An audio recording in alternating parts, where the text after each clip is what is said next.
سن 92 ہجری میں محمد بن قاسم دیبل پہنچ چکا تھا، جسے ہم عرف عام میں کراچی کہتے ہیں،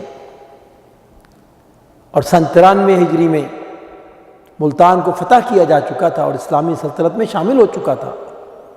سن 94 ہجری میں طارق بن زیاد اندلس کو اپنے گھوڑوں کے پاؤں تلے رون چکا تھا، اور اسی پر بس نہیں بلکہ مجاہدین کے گھوڑے، ان کی ٹاپوں کی آواز جنوبی فرانس میں سنی جا رہی تھی، اور نہ جانے کہاں کہاں مسلمان نہیں پہنچے۔ اللہ اکبر۔ عمر بن خطاب رضی اللہ تعالیٰ عنہ، ان کے دور حکومت تک 20 لاکھ یا 22 لاکھ مربع میل کا علاقہ اسلامی سلطنت میں شامل ہو چکا تھا، اور ڈاکٹر صاحب بیان کرتے ہیں کہ 35 یا 36 ہجری تک 35 لاکھ مربع میل کا علاقہ اسلامی سرحد میں، اسلامی سلطنت میں شامل ہو چکا تھا۔ ہم کیا تھے کیا ہو گئے، ہمارا دبدبہ، ہمارا رعب، ہماری ہیبت کتنی تھی، اس کی گواہی مسلمان نہیں بلکہ مسلمانوں کے دشمن بھی دیا کرتے تھے۔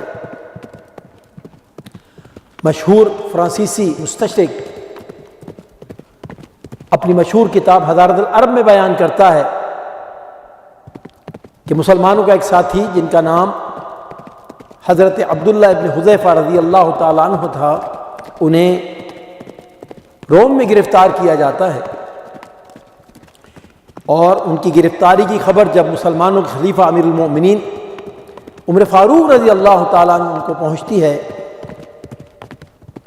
تو رومن امپائر کا جو بادشاہ تھا ہرقل، اسے خط تحریر کرتے ہیں، اور خط میں کیا لکھتے ہیں؟ بسم اللہ الرحمن الرحیم، اللہ کے بندے اور مسلمانوں کے خلیفہ عمر بن خطاب کی طرف سے ہرقل کے نام، دیکھو میرا خط ملتے ہی ہمارے ساتھی کو فوراً رہا کر دو، اگر تم نے ایسا کیا تو میں اللہ سے دعا گو ہوں کہ وہ تمہیں صراط مستقیم کی طرف ہدایت عطا فرمائے، لیکن اگر تم نے ایسا نہ کیا تو یاد رکھنا تمہاری طرف ایسی فوجیں روانہ کروں گا جنہیں شہادت اتنی ہی پیاری ہے جتنی تم شراب سے محبت کرتے ہو۔ اللہ اکبر، کیا اثر ہوتا ہے۔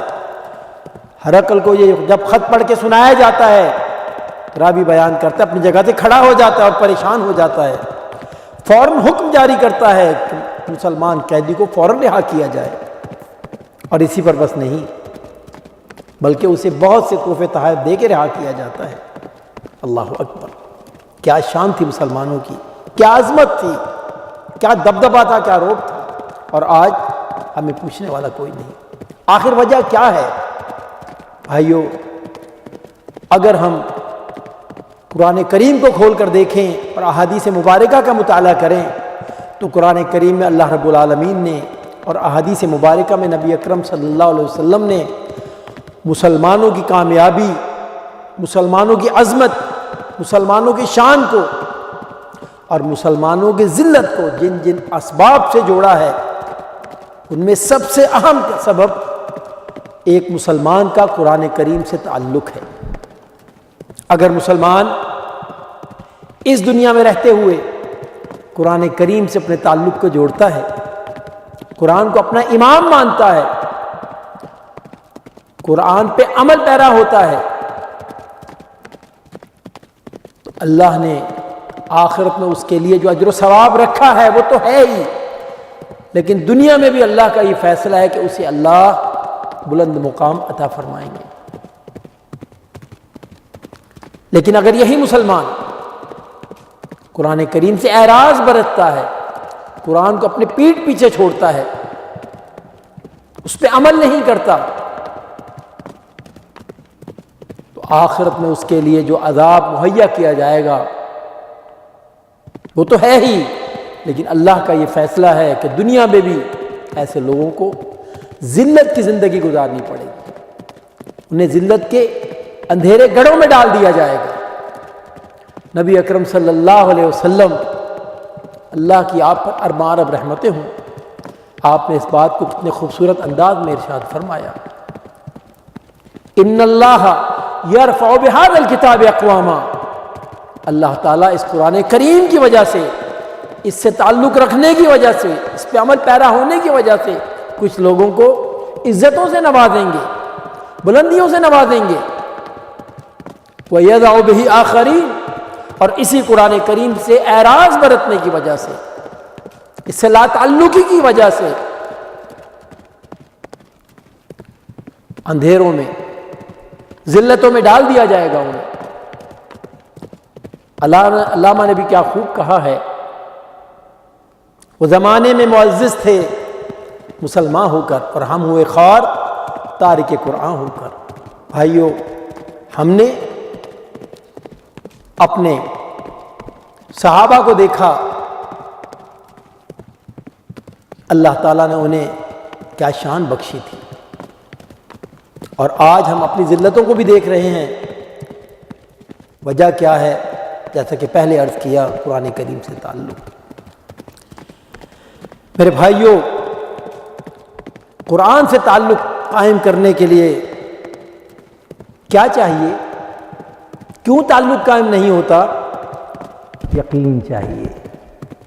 جب ہمارے اندر ایمان و یقین پیدا ہو جائے گا تو قرآن کریم سے ہمارا تعلق مضبوط ہو جائے گا۔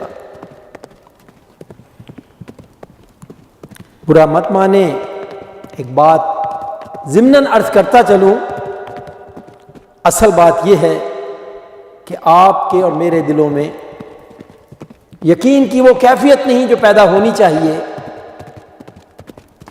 ایمان ہے لیکن کس درجے میں ہے؟ لیکن اصل بات یہ ہے کہ ایمان کی جگہ ہمارے اندر عقیدہ موجود ہے، جو کہ ہمیں ہمارے والدین سے ورثے میں ملا ہے۔ اب کوئی کہے گا کہ ایمان اور عقیدے میں فرق کیا ہے؟ بھائی، بہت بڑا فرق ہے۔ جیسا کہ پہلے عرض کیا کہ ہم اسلامی گھرانے میں پیدا ہوئے اور والدین سے ہمیں یہ عقیدہ منتقل ہوا۔ جیسے ہم کہتے ہیں نا، لا الہ الا اللہ محمد رسول اللہ، اس کے بھی دو جز ہیں، اقرار باللسان و تصدیق بالقلب۔ عقیدے کو یوں ہی سمجھ لے کہ اقرار باللسان ہے، زبان سے تو ادا کر دیا لیکن دل کو اس کی کوئی خبر نہیں۔ جب تک دل کو خبر نہ ہوگی، ایمان کی چاشنی سے آگاہی حاصل نہ ہو سکے گی، ایمان کا مزہ حاصل نہ ہو سکے گا، ایمان کی لذت سے آشنا نہ ہو سکیں گے ہم۔ اور یہ پیدا کیسے ہوگا؟ اس کے لیے محنت کرنی پڑے گی میرے بھائیو۔ عقیدہ تو ویسے ہی آ جاتا ہے، لیکن ایمان بنانے کے لیے محنت کرنی پڑے گی، اور اللہ کے فضل و کرم سے جب ایمان بن جائے گا تو اعمال پہ عمل کرنا بہت آسان ہو جائے گا۔ آج ہم ذرا غور تو کریں کہ قرآن پر ہمارا ایمان کتنا ہے۔ اگر واقعی قرآن پہ ہمارا ایمان حقیقی ہوتا تو سب سے پہلے ہم قرآن کو سمجھنے کی کوشش کرتے، اور اس میں پہلا قدم کیا اٹھاتے؟ عربی زبان کو سیکھنے کی کوشش کرتے، تاکہ ہم سمجھ تو سکیں کہ ہمارے رب نے قرآن میں کیا نازل کیا ہے ہمارے لیے۔ انگریزی ہم نے کیسے سیکھی؟ ذرا غور تو کریں۔ ایسی سیکھی کہ ہم نے انگریزوں کو انگریزی پڑھا دی، ماسٹرز کر رہے ہیں، پی ایچ ڈیز کر رہے ہیں، اور نہ جانے کیا کیا کر رہے ہیں، کیونکہ ہمارا ایمان اس بات پہ ہے کہ ہم انگریزی سیکھیں گے تو ہمارا مستقبل بن جائے گا، ہم کامیاب ہو جائیں گے۔ ہم نے اپنی کامیابی کو انگریزی کے ساتھ جوڑ دیا، قرآن کے ساتھ نہیں۔ بھائیو غور تو کریں ذرا، کل جب اللہ کے حضور حاضری ہوگی، اللہ پوچھے گا کہ میری کتاب کے ساتھ تمہارا تعلق کیا تھا، اس کے ساتھ تم نے کیا برتاؤ کیا؟ اور اگر ہم وہاں کہیں گے کہ یا اللہ ہم نے اس کو پڑھا، اس پہ عمل کیا، اللہ فرمائے گا تم جھوٹ کہتے ہو۔ اگر میری کتاب سے تمہارا تعلق ہوتا تو تم سب سے پہلے اسے سیکھنے کی کوشش کرتے، عربی زبان کو سیکھتے، تاکہ میرا جو پیغام تھا تم تک پہنچتا۔ بھائیو، اگر ہم دوبارہ اپنی عزتیں بحال کرنا چاہتے ہیں، اللہ سے تعلق قائم کرنا چاہتے ہیں، کیونکہ اللہ تعالیٰ سب سے زیادہ جس چیز کو غور سے سنتے ہیں وہ یہ کتاب اللہ ہی ہے میرے بھائیو۔